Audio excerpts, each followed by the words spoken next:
السلام علیکم ورحمۃ اللہ وبرکاتہ۔ آپ دیکھ رہے ہیں ہمارا چینل وظائف کا خزانہ اور میں محمد ساجد علی خان۔ دوستو، امید کرتا ہوں کہ آپ سب خیریت سے ہوں گے اور اللہ تبارک و تعالی ہم سب کی بے حساب بخشش و مغفرت فرمائے اور آنے والی آفات و بلیات سے بھی ہم سب کی حفاظت فرمائے۔ دوستو، اسی طرح جیسا کہ پہلے بتاتا ہوں وظائف، اور آج جو آپ لوگوں کو وظیفہ بتانا ہے وہ سورہ یاسین کی برکات ہیں۔ سورہ یاسین آپ کو پتہ ہے کہ قرآن پاک کا دل ہے، اور دل کے تو ظاہر بات ہے کیا ہے شان۔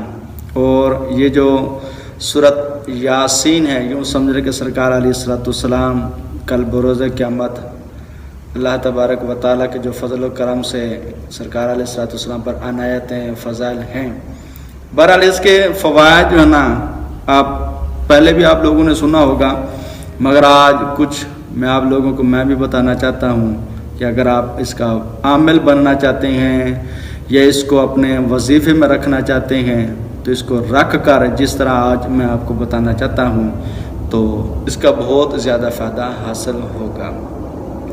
اور اس کا طریقہ کار یہی ہے کہ آپ نے سورہ یاسین کو جو ہے نا 10 مرتبہ ڈیلی پڑھنی ہے۔ اس کے 2 طریقے ہیں کہ یا تو ہر نماز کے ساتھ اس کو 2 مرتبہ کر کے پڑھ لیں، یا نماز فجر اور نماز عشاء میں کر اس کو 2 نمازوں میں اس کو 10 مرتبہ کر لیں۔ اگر آپ نے ہر نماز کے ٹائم کرنا ہے تو پھر اس کا طریقہ کار یہی ہے کہ آپ پہلے یاسین پڑھیں گے، پھر نماز پڑھیں گے، پھر یاسین پڑھیں گے، یعنی 1 مرتبہ نماز سے پہلے اور 1 مرتبہ نماز کے بعد۔ اگر آپ کو پتہ ہے کہ اس طرح میں نہیں کر سکتا، میرے لیے آزمائش ہوگی، مصروفیت ہے، تو پھر آپ نے نماز صبح کے بعد آپ نے اس کو 7 مرتبہ پڑھنا ہے، اور نماز عشاء کے بعد آپ نے اس کو 3 مرتبہ پڑھنا ہے۔ یوں آپ کے لیے سمجھو کہ 10 مرتبہ ہو جائے گی اگر کوئی اس وظیفے پہ عمل کر لیتا ہے۔ اب اس کے یوں سمجھ لیں کہ ثمرات کیا ہوں گے۔ بہرحال اس کی یوں سمجھے کہ آپ کو ایک واقعہ بتا دیتا ہوں، سمجھدار کے لیے اشارہ ہی کافی ہوتا ہے۔ ایک شخص ہے، وہ جو وظیفہ کرتا تھا، وہ کہتے ہیں میں نے کبھی ٹینشن نہیں لی، جب سے میں اپنے وظائف روٹین سے کرتا ہوں، عمل کرتا رہتا ہوں، تو اللہ تبارک و تعالیٰ کے فضل و کرم سے مجھے کوئی ٹینشن نہیں آتی۔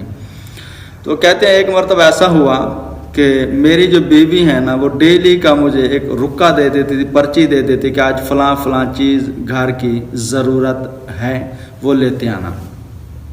کہتے روٹین وائز جو پرچی ہوتی تھی میں جیب میں ڈال لیتا تھا، دکان پہ جاتا، وہاں جب واپسی پہ ہوتا ہے تو پرچی دیکھ کر جو سامان ہوتا وہ لے لیتا۔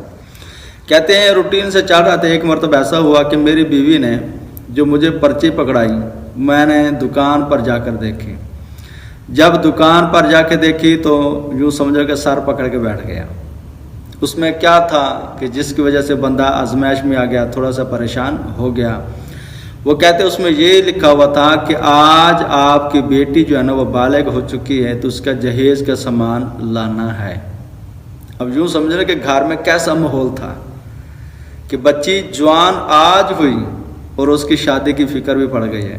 وہ نیک لوگ تھے، کہتے تھے بھائی جب بالغ ہو گئی تو اس کا حق بنتے اس کا نکاح کر دیں۔ بہرحال اب کہتے میں بڑا پریشان کہ یار اب چلو، سوچا کہ اللہ تبارک و تعالیٰ کے فضل و کرم سے کوئی نہ کوئی سبب بن ہی جائے گا۔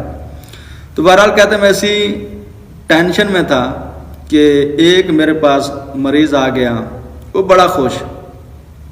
تو بہرحال وہ خوش تھا، میرے چہرے پر اس نے تھوڑی سی جو ہے نا غمگینی دیکھ لی۔ وہ غالباً جس کا واقعہ میں بتا رہا ہوں یہ حکیم تھے۔ تو وہ کہتے یار حکیم صاحب آپ خیر تو ہے، آپ پریشان کیوں ہیں؟ کہتے یار بس تھوڑی سی پریشانی ہے۔ تو پھر وہ خود شخص جو ہے نا وہ بتانے لگ گیا جو دکان پہ آیا، کہتے یار ہماری نا اولاد نہیں ہوتی تھی، بڑا علاج کرایا مگر ہماری اولاد نہیں ہوئی، ہم نے آپ سے دوائی لی اور اللہ تبارک و تعالیٰ کے فضل و کرم سے ہمیں اولاد نصیب ہوئی۔ تو ہم آج نا آپ کو یوں سمجھ لیں کہ خوش کرنے ہیں، تو بتائیں کیا خدمت کر سکتے ہیں۔ حکیم پہلے پریشان تھے، انہوں نے کہا نہیں یار جو بھی معاملہ تھا، کہتے ہیں آپ کو ہم پریشان دیکھ رہے ہیں، آپ بتائیں کس وجہ سے پریشان ہیں۔